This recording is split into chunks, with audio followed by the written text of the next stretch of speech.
vou falar com vocês por que eu acho que a queda do Bolsonaro e a entrada do Mourão não vai ser pior, definitivamente. Primeiro, claro que seria perfeito a anulação das eleições. A anulação das eleições, pessoal, está nas mãos de juízes, ministros do Supremo, né, dos magistrados do Supremo. O que a gente pode dizer na prática? Que eles jamais anulariam as eleições e que nós jamais conseguiríamos um número de pessoas que realmente fizesse um protesto expressivo pela anulação das eleições.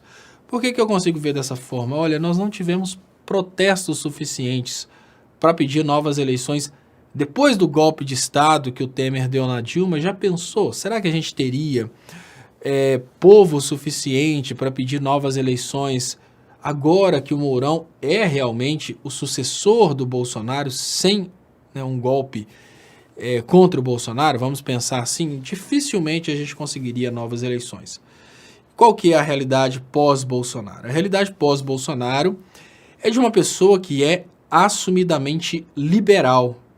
Mas olha, o Mourão é contra sensacionalismos do tipo Venezuela, ele é contra a ideia, ele tem o posicionamento dele, a versão dele, mas ele é contra o Brasil ficar dando pitaco na Venezuela. Isso é uma coisa muito clara.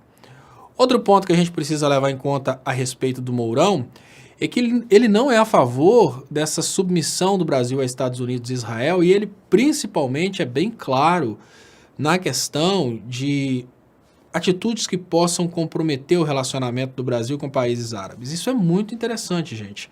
Trata-se de uma pessoa que, apesar de liberal, ele é sensato.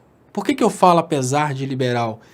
Existe uma coisa dentro dos regimes democráticos que chama alternância de poder. A alternância de poder, tudo bem que ela só poderia acontecer em um processo eleitoral justo.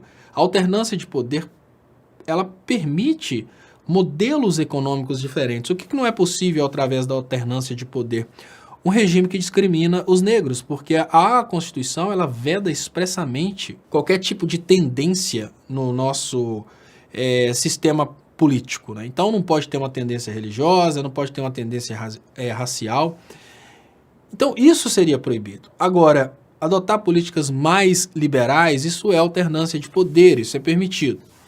Agora, veja bem, pensem o seguinte, vamos imaginar o seguinte, Bolsonaro cai, o Mourão entra. O Mourão, ele obviamente vai tentar dar sequência na reforma da Previdência, ele obviamente vai tentar relaxar as leis trabalhistas, mas uma coisa é a realidade, se o Mourão não se aproximar dos trabalhadores, a classe que foi desprezada e humilhada pelo Bolsonaro, ele não governa, ele cai igual o Bolsonaro. Então a tendência natural das elites e do Mourão é tentarem um acordo de classes, é tentarem uma forma de, olha, tudo bem, nós vamos ganhar mais, as elites vão ficar mais ricas e os mais pobres, mas vai ter uma dignidade, que é uma coisa que a gente não está tendo, obviamente, no governo Bolsonaro. Então o que eu penso é que o Mourão, ele precisa ser testado nesse momento. E a partir do Bolsonaro saindo e o Mourão entrando, a gente tem muitas expectativas. Por exemplo, o Mourão se aproximou para dialogar com trabalhadores de centrais sindicais. Isso é muito importante, gente. Muito importante. Porque ele quer ouvir o que as centrais sindicais têm a dizer.